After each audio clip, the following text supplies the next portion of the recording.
Y ahora en La Ventana, ¿cómo fue que pasó? El tema de hoy, Juanca. El tema de hoy tiene que ver con la celiaquía. Hay estadísticas, hablan hasta de un caso cada 80, con lo cual pasa a ser un tema bastante masivo. Muy bien, nuestros invitados. Nos acompaña, aparte de como todos los martes, que es el que nos presenta el tema, el doctor Gustavo Alcalá, médico cardiólogo. También está Sergio Daniel Montañez, que es médico gastroenterólogo. Y los testimonios son de dos periodistas, de Betty Puga y de Oscar Rodríguez. Hemos puesto bien alto el nivel para que todos los testimonios sean de alto nivel a partir de ahora, ¿no? Bueno, doctor Alcalá, empecemos por la celiaquía. ¿Qué dicen las estadísticas?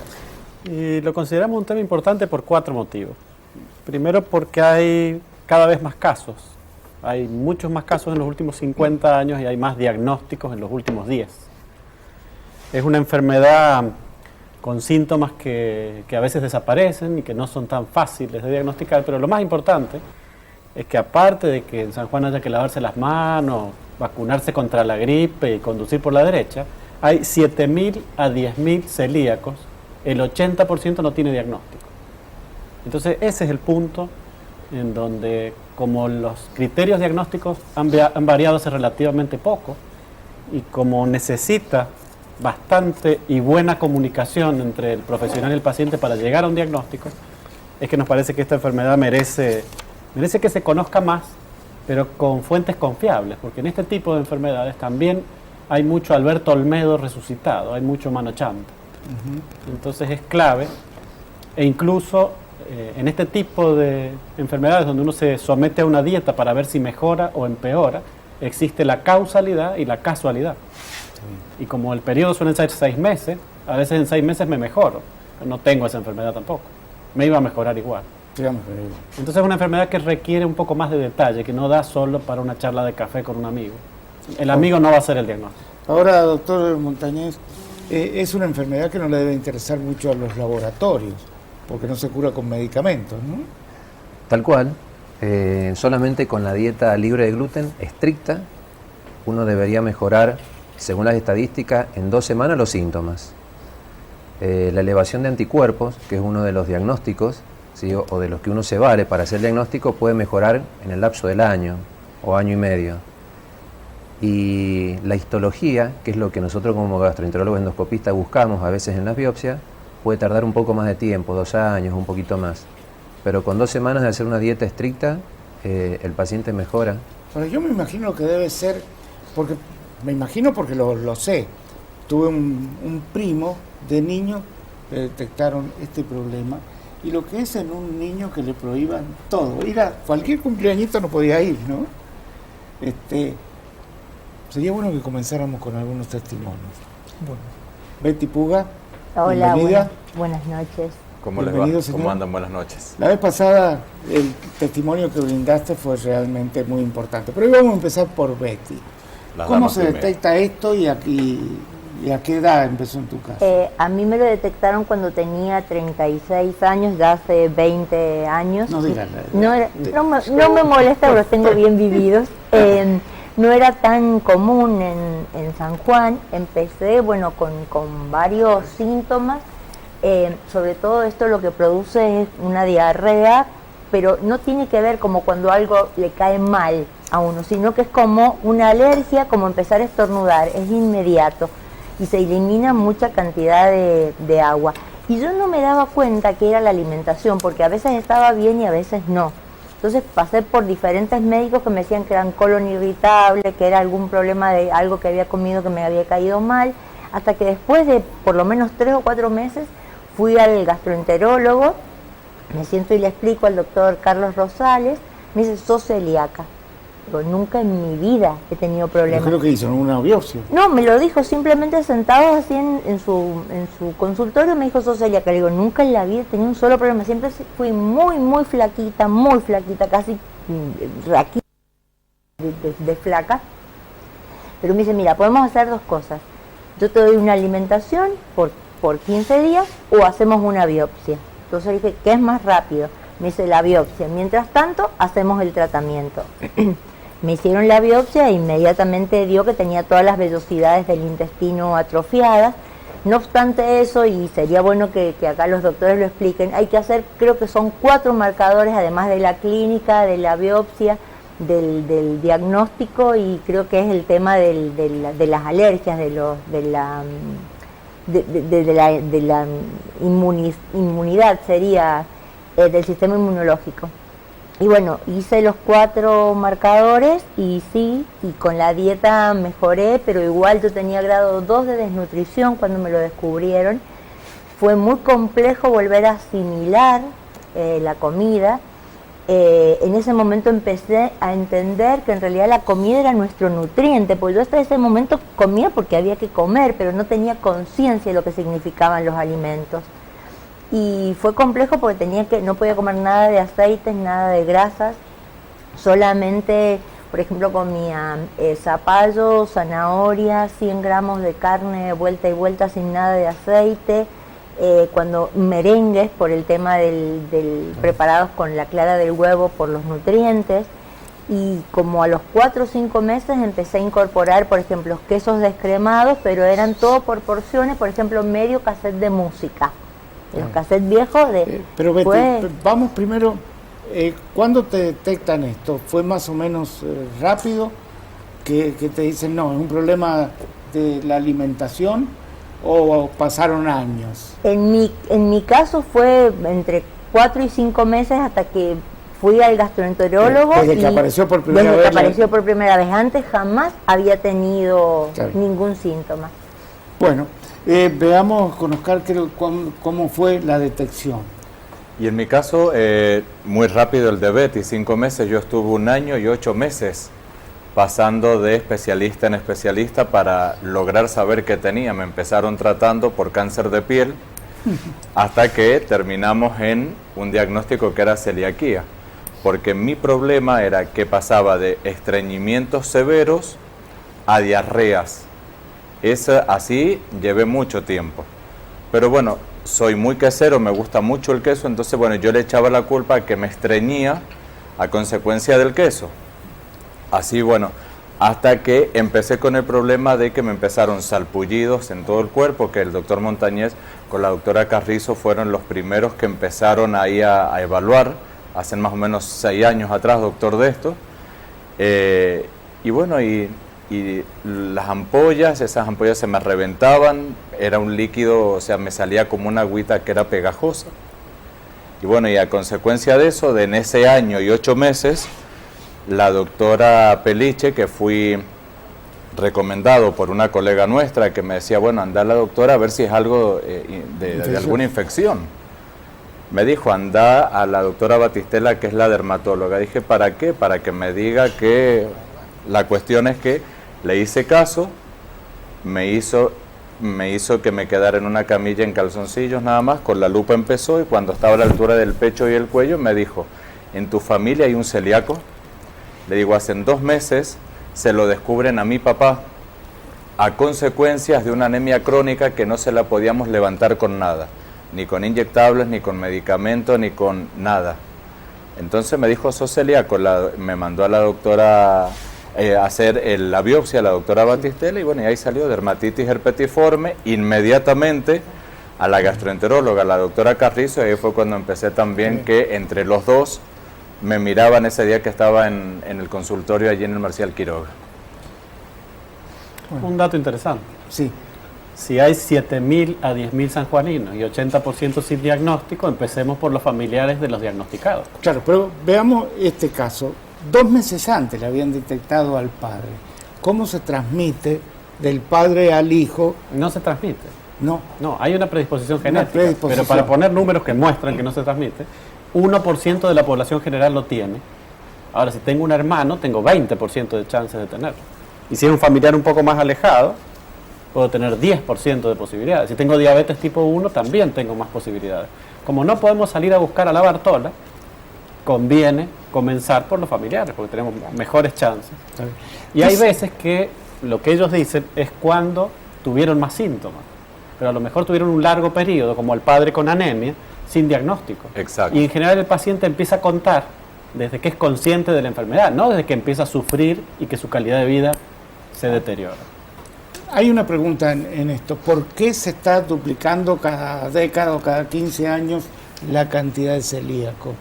¿Es por, no sé, deficiencias del sistema inmune, por pesticidas, no sé? Pero debe haber una causa. Que esto es Una lo que no se parte es, dice. hay mejor diagnóstico. Es probable que en otras épocas la gente se pasara la vida entera sin diagnóstico. Se pasaba en el baño sin No, diagnóstico. porque hay veces que los síntomas no son eso. Es una, Ah, ¿no? es una enfermedad crónica y no solo trae problemas en el intestino, y los autoanticuerpos no solo actúan en el intestino. Claro. Por eso es difícil de diagnosticar. ¿Cuáles son los síntomas, doctor? Y la verdad que hay un abanico muy, muy grande de los síntomas. Y digamos, los libros tratan de clasificarlos si son niños, si son adolescentes o adultos. El asunto es que cualquier síntoma puede simular una enfermedad celíaca. Eso no quiere decir que todos somos celíacos, ¿no? Pero hay síntomas y signos que predominan, y esto que usted decía de por qué han aumentado es porque hay mayor pesquisa, mayor conocimiento de la enfermedad. Pero siempre los números se han mantenido. No tiene que ver la alimentación, entonces.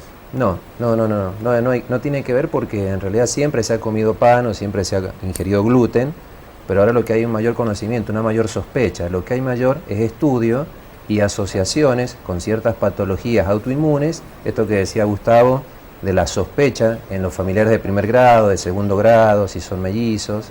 Entonces como que se incrementa la pesquisa. Hay una predisposición genética. Hay una predisposición genética. Ahora, ¿en qué momento va a esa predisposición a hacerse una enfermedad? No se Eso sabe. todavía no se sabe. Hay, digamos, propuestas, teorías, que ciertos grados de estrés podrían gatillar o desencadenar la enfermedad en ciertas personas. Está bien. Por ejemplo, en un adulto se ha visto en las personas embarazadas, o sea, las mujeres, que después del embarazo desarrollan la enfermedad, como si el embarazo fuera algo de estrés. Hay algunos post-cirugías o politraumatizados que han estado internados, pero no ocurre eso en un niño. ¿Sí? O sea que puede ser un gatillo o no, y las otras cosas todavía están en veremos. Fíjese, Juan Carlos, que la hermana de mi abuela materna, cuando yo era niño, bueno, empezó con problemas de estómago y deriva en un cáncer de estómago y de intestinos. Falleció, bueno, ya toda la vida sufrió de diarreas y de descomposturas. Ella falleció. Después, cuando nosotros descubrimos esto con mi papá, una prima, que viene siendo sobrina nieta de mi tía, como decía Betty, súper flaquita, y yo empecé a jorobar, anda, hacete ver, pero celíaca, y las dos hijas de mi prima, que son chiquitas, también celíacas. Ya somos 5 los que hemos descubierto, y seguramente, como lo decía el doctor, al ser genético, vaya a saber seguramente, mi tía, la que termina con cáncer de estómago y de intestinos, fue celíaca toda su vida, no lo supimos, y en aquellos años la enfermedad no estaba detectada. Que sea genético es una predisposición, no es que la vaya a tener. Tal cual, hay una predisposición que se da en los que son portadores del DQ2 y DQ8, que es lo que está demostrado. ¿Qué significa? Que si yo tengo la predisposición genética, la transmito a mi hijo. Ahora, no significa que él la deba hacer a la enfermedad.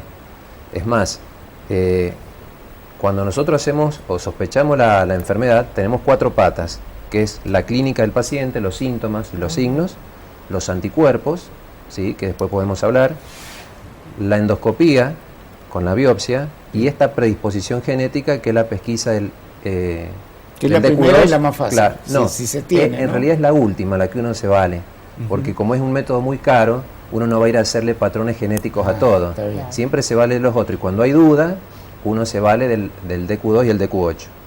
Pero ¿qué ocurre? Que en la población general, en el mundo, sobre todo los que tienen más dinero, que son los europeos, y han hecho grandes estudios, primero se veía que había un 2 a un 10% de DQ2 y DQ8 en la población general y no eran celíacos. Bueno, ahora se cree que hay hasta un 30 o un 40%. ¿Y por ¿sí? qué? Y porque son portadores del DQ2 y el DQ8. O sea que es una condición que existe, pero no necesariamente van a ser celíacos. Ahora, yo por ahí me pregunto, la cantidad de cosas, los avances de la medicina han sido asombrosos, pero la cantidad de cosas que todavía no sabe la medicina es más asombroso, ¿no? Yo le voy a dar un dato que, digamos que es contradictorio. En el último Congreso de Gastroenterología, los europeos trajeron unas estadísticas de que habían bajado los diagnósticos de enfermedad celíaca. Entonces nos llamaba la atención y decían, ¿cómo que si se conoce más? ¿Y por qué han bajado la cantidad de diagnósticos? Y era porque hay una otra patología, otra enfermedad, que es la sensibilidad al gluten no celíaco. ¿Sí? O sea, existe una sensibilidad al gluten, pero no son celíacos. Sí. Aparte de la alergia al trigo, que eso es más, digamos, más manifiesto. ¿Qué pasa con esta sensibilidad al gluten?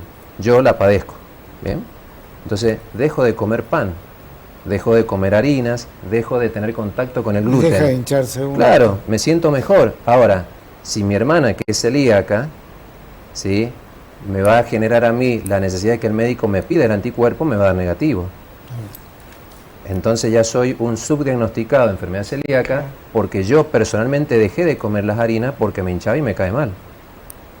Entonces hay un subdiagnóstico de enfermedad celíaca por este aumento de la hipersensibilidad al gluten no celíaco. Bueno, algo que me comentaba Juanca, cuando le piden un estudio a la obra social. En la obra social, bueno, Betty, lo que lo comentaba otra vez, Sí, qué complicado que es demostrar que uno sigue siendo Claro. celíaco, pues, dice la obra social, bueno, pero para cubrirlo nos tiene que demostrar que es celíaco, pero si está siguiendo la dieta no es fácil demostrarlo.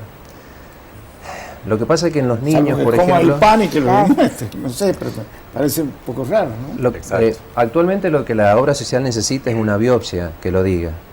¿Sí? Lo Pero que para pasa la continuidad, por ejemplo, Lo que pasa es que yo me cambié de obra social y en mi nueva obra social, para que me reconozcan una X cantidad de dinero por alimentos para celíacos, tengo que hacerme una biopsia. O sea, yo tengo una biopsia esta del año 96 y si me hago una biopsia hoy seguramente voy a estar mucho mejor que en el 96 Seguro. porque hace 20 años que no como. y probablemente no haya atrofia. Lo que tiene que hacer ahí es un certificado médico que constate que usted es celíaca por antecedentes, por Claro. anticuerpos, por biopsia previa y que justifique con eso el diagnóstico y debería autorizarlo. Bueno, yo les daba el caso de este primo mío y lo que sufrió siendo niño. ¿Qué se sufre socialmente con una enfermedad de este tipo, Oscar? Wow. Cuánto sufrimos, ¿no? No tener un lugar, Juan Carlos, para ir. O sea, nunca me voy a olvidar el día que la doctora Carrizo, que es mi comadre, y yo llevaba una bandeja de facturas porque me iba a dar la biopsia. Me dijo, va a ser la última factura que te comas en tu vida de trigo y va a ser frente a mí, y me dice, en tu casa no vas a tener problema. Es una enfermedad social y se me quedó totalmente grabado.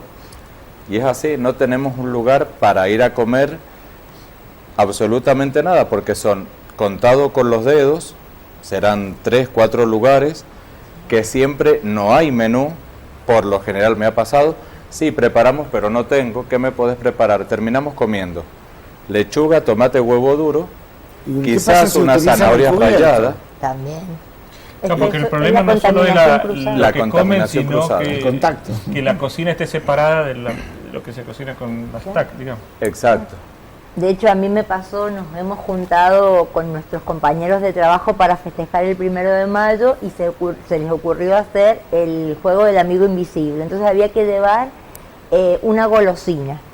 Y yo, sabiendo que es complicada mi situación, ni sabía quién era mi amigo o mi amiga invisible, pero dije, yo me voy a llevar mi chocolate, por las dudas. Cosa que si todos están comiendo, yo también lo haga. Y efectivamente, bueno, a la persona que me había tocado no me había llevado porque evidentemente ellos tampoco saben. Digo, hay que concientizar todavía mucho a pesar de que ya está un poco más en el ambiente hablar del celiaquismo. Pero por ejemplo, una de las cosas a las que hacía referencia recién el doctor es que yo hice, no me acuerdo si el año pasado o el año pasado, una nota con Salud Pública. Y ellos me decían la necesidad de tener estos 4 marcadores como para saber sí o no, porque lo primero que hace es, si yo me dan una dieta y yo me siento bien, no hago nada más. Entonces yo no sé si es una alergia o si realmente tengo la enfermedad celíaca. Entonces digo, es como, yo dejo de comer hoy el gluten y me siento bien, pero eso no implica que yo me haya mejorado. Está bien. ¿Esto es de por vida o se puede mejorar y superar la enfermedad? De por vida. De por vida, no hay forma. O sea que el diagnóstico, la biopsia siempre lo va a indicar. En realidad, una vez que se hace el diagnóstico de enfermedad celíaca, por ser una enfermedad crónica, la va a padecer toda la vida. Y el paciente celíaco, ¿sí?, que se cuida, que hace los controles, que hace la dieta libre de gluten, etcétera, etcétera, tiene la misma expectativa de vida que un paciente no celíaco Está bien. que hace una vida sana. Ahora, yo he visto, siempre pone el doctor Alcalá los ejemplos de otros países. Yo no sé cómo es en otros países, pero tampoco tienen grandes superficies en los supermercados y tampoco figuran en los menús en todos los Y restaurantes. tienen menos falsos diagnósticos, Menos falso. que es un poco lo que el doctor hablaba. En este tipo de enfermedades, cuando la capacitación de los profesionales es mala y cuando la comunicación con los pacientes es mala, aparecen los falsos diagnósticos. Y vaya a saber en San Juan cuántos falsos celíacos tenemos. Claro. Entonces sí es importante que aclaremos que esto no es tan fácil. No hay ningún estudio que me dé 100% de certeza. Entonces hace falta analizar los pros y los contras de los métodos diagnósticos y asegurarse que mi diagnóstico es certero, que no tengo un diagnóstico diferencial. Acá yo tengo un machete que dice, recién en el 2011 y a través de la ley 26588 fue declarado de interés nacional la atención médica en la enfermedad celíaca, al igual que la investigación clínica y epidemiológica. La ley establece que se deben rotular los productos que son libres de gluten y compromete al Estado a difundir y estudiar sobre la enfermedad celíaca. Está bien, pero hay una cuestión también de plata. ¿Cuánto cuesta el alimento, Que recién decíamos que no tiene remedio, el remedio es la alimentación, la alimentación? pero es caro. Hay veces que es el doble o el triple, no sé. Lo que pasa es que por cada partida que se hace, supongamos que sean salames, por cada partida que se hace de salames, tienen que hacer sí o sí los estudios. Entonces a las empresas les resulta muy caro y por eso lo hace el gobierno y todos los meses saca un listado a CELA, que es la asociación que hay a nivel nacional, con todos los listados de las comidas que podemos consumir, porque si no lo hiciera el Estado, yo no sé si todas las empresas están dispuestas a hacerlo. De hecho, hay una fábrica de helados que hace hasta 2 años atrás más o menos tenía helados para celíacos, hoy ya no los tiene. Hay muchas empresas de fiambre que antes que venían libres de gluten y ya no lo tienen, entonces son las primeras marcas en general y son los productos más caros. Y una en de ese las caso salchichas creo que también tendría era. que cubrir una obra social, una ayuda para el enfermo celíaco que compre alimentos, porque no hay otra cura. Sí, por otra parte no hace falta una ley para cada enfermedad. O sea, en esos países más sofisticados no hacen una ley para cada enfermedad, ni iluminan los edificios públicos de distintos colores. Hacen otras cosas más efectivas. Entonces, Igual- yo creo que la sociedad se tiene que organizar. Y esto Igual es también. complejo porque mi hijo vive en Cracovia, en Polonia, y yo en el 2015 fui a verlo y no sabía si había celíacos o no, que me iba a encontrar. Entonces hay una página que se llama Celíacos por el Mundo. Primero, en el vuelo de ida no me dieron comida, porque yo pedí 3 veces la comida, especifiqué y menos mal que la azafata que iba que me atendió, cuando me pregunta, dice, ¿usted es Puga? Sí, tengo su comida. Le digo, ¿es comida para celíacos sin gluten? Dice, espere. Y va y no era. Yo había llamado 3 veces a la aerolínea para pedir específicamente, salí por Chile, bueno, de acá hasta Madrid no comí. Menos mal que yo había llevado algo por las dudas, porque si no, ya desconfiaba absolutamente de todo. Y después lo que leía era, por ejemplo, en Polonia, en Cracovia, donde vive mi hijo, no hay como demasiados productos para celíacos que son gluten free. Y yo sabía que en Bélgica había un supermercado que sí tenía. Entonces cuando fuimos a Bélgica lo buscaba por todos lados y lo encontré en Brujas y me compré absolutamente todo lo que podía comer. Pero no estaba separado en góndolas diferentes. Por ejemplo, donde había pan, estaba el pan para celíacos envasado, pero estaba al lado del resto de los Pero panes. tienes la leyenda. Pero tiene, claro. Y sí, por ejemplo, en Italia, Roma se llama como la ciudad del gluten free por excelencia, y también Barcelona, pero el resto de los países, sobre todo Europa del Este, es más complejo encontrar. Doctor Montañez, ¿cuáles son las consecuencias del no diagnóstico? Y que la persona conviva con los síntomas y con la enfermedad durante muchos años. Y primero el deterioro de la calidad de vida. por sobre todas las cosas. Desde ya hay un grupo de pacientes que son asintomáticos o levemente sintomáticos, que eso es más difícil hacer el diagnóstico y por ende el organismo se daña igual. A lo mejor no lo manifiesta tanto como un paciente sintomático, pero se daña igual. Y se ha visto que en estas personas, digamos que son celíacos, no diagnosticados o diagnosticados, pero que siguen ingiriendo el tóxico, que es el gluten, tienen mayor predisposición para desarrollar otras enfermedades autoinmunes y para desarrollar complicaciones, ¿sí? Complicaciones, digamos, que se dan en la enfermedad que no tiene tratamiento, tales así como el linfoma intestinal, los adenocarcinomas, ¿sí? Que si bien son un fantasma, pero se dan en las personas que no cumplen con la dieta, ¿sí? O sea, aparte de la calidad de vida y de los síntomas, existen esta aparición de otras enfermedades autoinmunes y las complicaciones de ciertas patologías neoplásicas. Por supuesto que entre estas complicaciones también aparece la osteoporosis, las anemias, las fracturas. O sea que es una enfermedad en serio.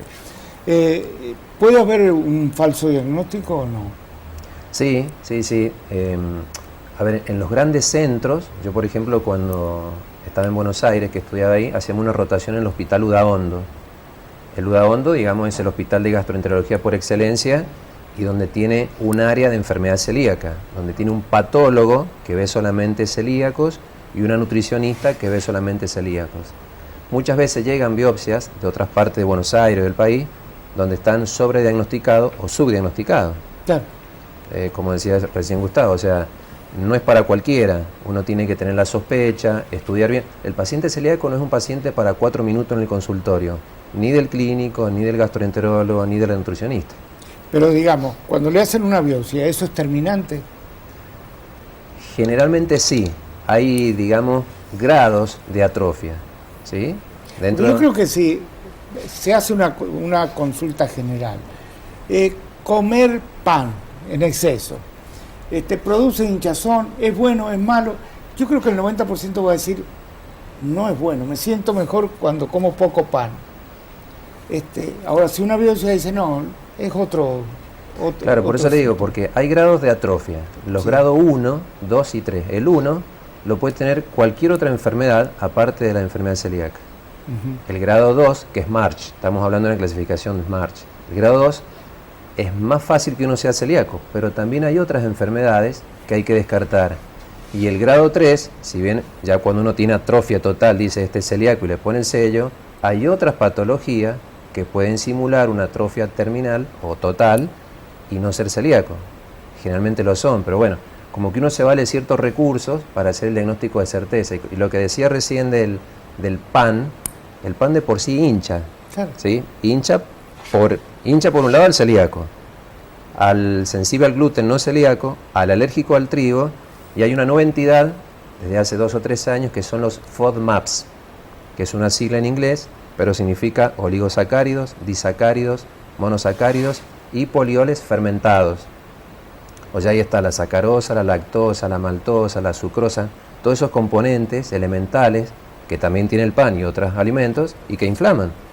Entonces también hay que tenerlo en cuenta. Bueno, en resumidas cuentas, de a poquito nos van explicando la cantidad de cosas que tenemos que prohibirnos, aparte de no fumar, de hacer gimnasia, de infinidad de cosas que para llegar a ser una persona sana es difícil.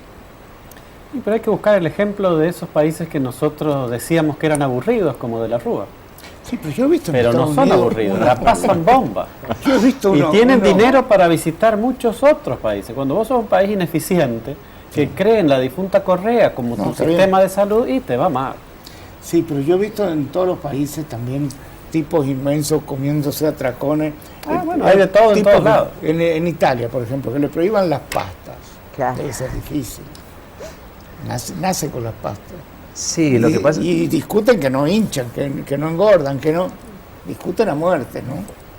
Sí, de todas maneras, uno puede decir si es una enfermedad o se puede interpretar como un estilo de vida ser celíaco, porque hay muchos que no les también. gusta ser llamados Claro. enfermos, ¿sí? Sí. Entonces uno puede interpretarlo como un estilo de vida, y nosotros, los seres humanos, de por sí somos, digamos, hijos del rigor, y si yo soy hipertenso y me dicen, mira, no tenés que comer sal, y no sé si voy a dejar la sal. Y a un obeso, si yo le digo, mira, no tenés que comer grasas y hidratos de carbono y no sé si lo va a dejar. Entonces es muy difícil, digamos, yo tengo celíacos que a lo mejor no comían tanto pan y les digo, sos celíaco y quieren comer más pan. Sí, es como el chocolate, Claro, ¿no? es bastante La complejo. cuestión es Pero que en además esto no está los permitidos. Es decir, la semana Claro. pasada escuchábamos que el que tenía diabetes podía llegar a tener un permitido y comer algo de más de azúcar y compensaba. En el caso de ustedes, Nosotros no. No tenemos permitido. nada. Pero además, con esto que decía el doctor, hay como una moda de comer más cantidad de panificación que sea de arroz, por ejemplo. Yo me acuerdo hace unos años cuando Susana Jiménez quería adelgazar, empezó a decir que ella comía galletas de arroz, solamente 2 o 3 galletas de arroz. Y empezó todo el mundo con esta cosa de no comer más harina de trigo y empezó a comer solamente arroz. Y yo no sé si también es tan bueno mantener solo este tipo de alimentación como la que tenemos nosotros. Vamos a ir a un corte. Cuando volvamos yo quería preguntarle, se dice que Australia y el Reino Unido, que son los dos países que aparentemente están más avanzados en la investigación de la celiaquía, estarían casi anunciando una vacuna. ¿Es cierto esto o es de las tantas noticias que circulan en la web? seguimos con los temas de celiaquía y hay un tema que es para analizarlo, porque me imagino que les ha traído complicaciones hasta que empezaron con la dieta. ¿Qué significa en el tema de trabajo? ¿Se pierden trabajo por esto? ¿Hay una discriminación a que tiene celiaquía a la hora de conseguir trabajo? A ver, yo cuando entré a la empresa yo ya era celíaco y bueno, no me trajo complicaciones. Estaba en otro medio cuando me descubren la patología y tampoco. ¿En qué te limita? Quizás en que vos llegas, en este caso llegamos al canal, nuestros compañeros están compartiendo algo y bueno, yo soy el que ya directamente pongo el no ante mí. Ya no me interesa que nadie se enoje. Pero más allá de ustedes, ¿hay una discriminación o no en la cuestión laboral? No sé si en la cuestión laboral, sí más bien tiene que ver en la cuestión de las reuniones sociales, que esto que planteaban recién es como, a veces da vergüenza decir, mira, yo soy celíaco y no puedo comer, entonces o dejas de salir o pones excusas para no ir, y en eso sí te va limitando mucho. Eso de la vergüenza. Esta es un problema, ¿no? Sobre todo en comunidades como la nuestra, ¿no?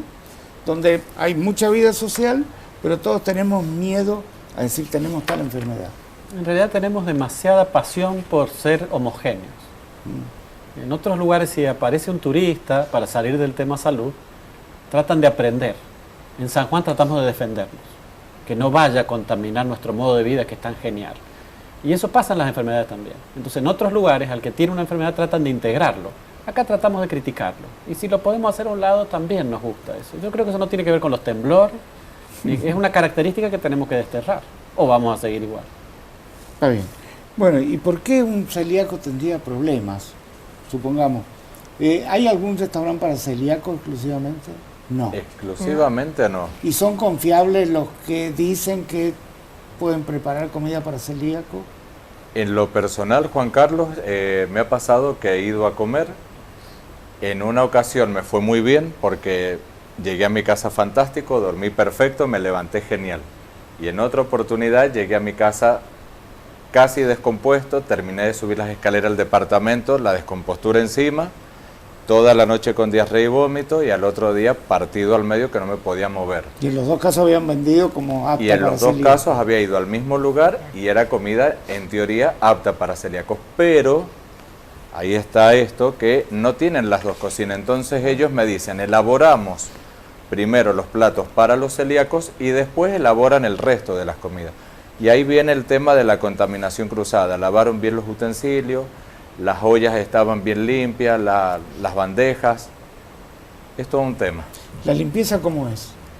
¿Con alcohol, con algo especial o jabón y agua? No, detergente y agua, pero Detergente, bien limpio. Yo claro. tengo la misma experiencia de haber ido al mismo restaurante 2 veces y una vez no me pasó nada y la segunda vez sí. Y lo que por ahí la gente tiene que entender es que a nosotros no nos pasa como cuando algo nos cae mal, sino que es una reacción inmediata que no se puede controlar, es como empezar a estornudar. Entonces la reacción es como inmediato, el sentirse mal y empezar con la diarrea o con el vómito, no se puede controlar. Recién en corte contaba, Oscar, Sería bueno que lo contara. ¿Qué pasó una vez en una comida familiar? En la reunión familiar eso fue muy cómico porque estábamos comiendo asado, estaban las ensaladas y bueno, yo me había apartado, me había servido ensalada de tomate, pero me dio antojos de comer un poquito más. Entonces, bueno, de la ensaladera me saqué un par de cucharadas y al ratito me empecé a sentir mal, muy mal, y empecé con el vómito y la diarrea. Y mi primo, que estaba sentado frente a mí, me dice, perdóname, fui yo. Pero yo solamente sopé el pan, no hay migas de pan adentro de la ensalada. Y bueno, ahí está lo que hablábamos con el doctor en el corte, ¿no? Que es la contaminación cruzada y es tomar un poco de conciencia, porque no es que queda la miga de pan o yo me comí un pedazo de pan con el tomate, es que el gluten quedó dentro de esa preparación y ya me contaminó la comida y no puedo comer más. Yo creo que la peor de las contaminaciones es la desinformación, ¿no? A mí por ahí, no es que esté en contra de las políticas de salud, pero pareciera que todo pasa por los médicos del Hospital Rawson, si van a hacer huelgas, si no. Y creo que hay otros temas que Salud Pública tiene que estar interesado. Por ejemplo, en la difusión. Yo quiero que de alguna forma marquemos bien cuáles son los síntomas para preocuparse y decir voy a buscar un médico que me haga el estudio a ver si soy o no soy, porque si no puede desencadenar al cabo de los años en enfermedades más graves. Del otro lado hay gente que a lo mejor tiene algún síntoma. ¿Cuándo tiene que empezar a preocuparse? Y en realidad en edades muy pequeñas, digamos, los chiquitos tienen ciertos síntomas que no son los mismos que los adultos. Por ejemplo, un niño de 2 años, 3 puede tener apatía o irritabilidad, o el vientre hinchado, déficit en el crecimiento, ¿sí? Alergias.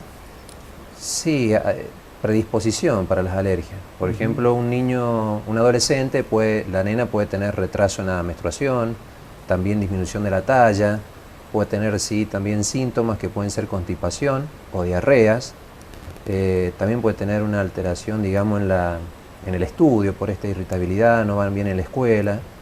Y en los adultos pueden haber de todas cosas, hablando de síntomas y signos, fracturas patológicas, hay un 30% de los celíacos que tienen sobrepeso o obesidad.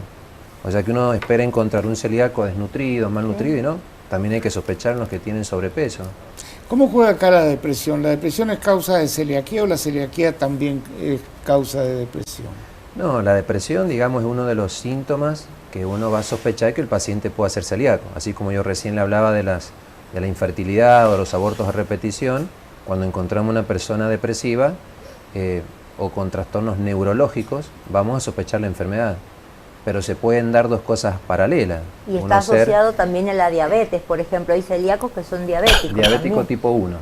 Claro, por esta asociación de enfermedades autoinmunes. Exacto. Sí.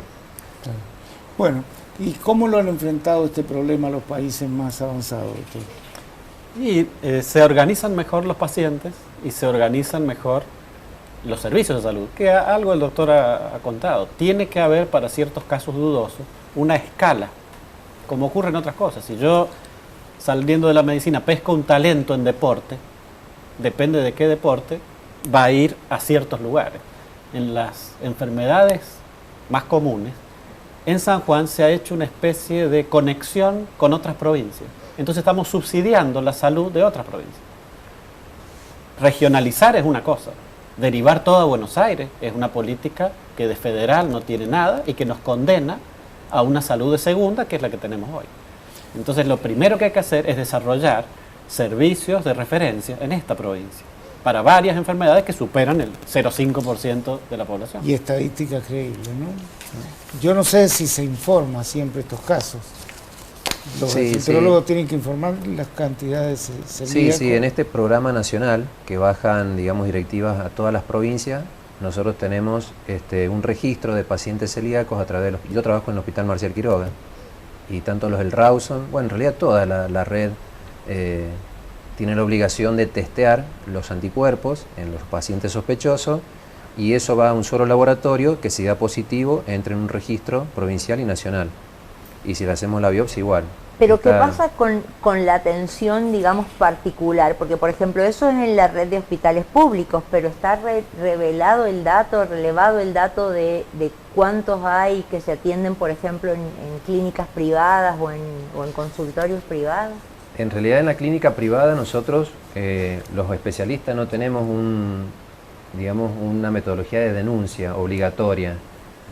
Tal vez los laboratorios sí, porque son ellos los que determinan si los anticuerpos dan positivo o negativo, y los anatomos patólogos para ver si tienen biopsias positivas. El gastroenterólogo, la verdad que no tenemos un sistema de registro y de denuncia obligatoria.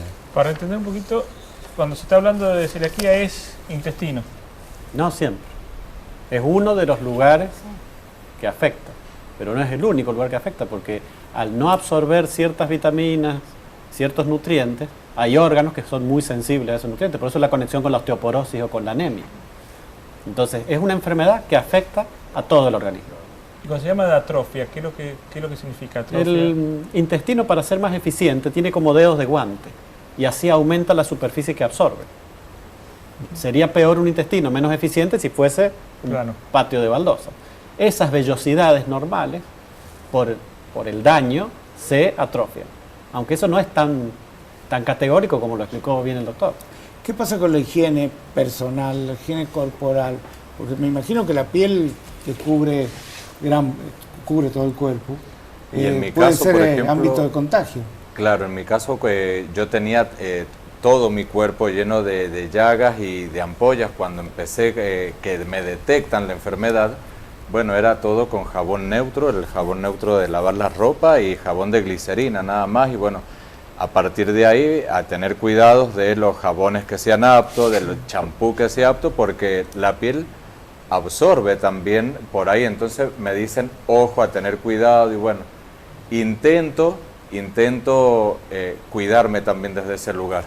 Ahí, O sea que nunca un choripán. No. No, ahí jamás. me gustaría corregir un poco lo que decía, porque hay también una falsa información, y me parece que es una cuestión comercial también, de que hay shampoos o hay cremas para celíacos. En realidad uno cuando lee el libro, la etiopatogenia, que es cómo se desarrolla la enfermedad, el gluten tiene que entrar por boca. Claro. O sea, sí o sí entra por boca. No entra por la piel. Es una proteína que entra al organismo. En el organismo los ácidos gástricos y los ácidos intestinales no la degradan por completo, entonces pasa al intestino y hay una porción tóxica que desencadena toda una reacción inflamatoria. Sí. Pero es lo que ingresa por boca. ¿Qué se puede mejorar? Los lápices labiales y la pasta dental. Pero esto del shampoo y muchas cremas que tienen tal cosa es O un sea que poco- puedo empezar a abaratar costos Claro. de caída. Claro. Ah, genial. Pero entonces. además eso, porque digo, el gluten es el aglutinante universal y uno no se imagina la cantidad de productos que tienen gluten. Claro. Es impresionante. Y no solo eso, por ejemplo, en mi caso también he tenido problemas, por ejemplo, cuando utilizo caldos de gallina por los tipos de conservantes, porque hay algunos tipos de conservantes que también tienen gluten. Entonces Exacto. no es solo la harina de trigo o el gluten, sino todo ese tipo de conservantes que también tienen gluten. Bueno, primero agradecerles tanto a quienes han dado los testimonios como a los profesionales que nos han ayudado a comprender un poquito más un problema que es grave, que hay que atenderlo al menos, ¿no? Y bueno, si le sirvió a alguien, como decimos siempre, a una persona que está del otro lado, a uno solo, ya está logrado el objetivo de este programa. Creo que una buena política de salud pasaría por esto, Por supuesto, Desde por luego difundir que este sí. tipo de cosas. es así.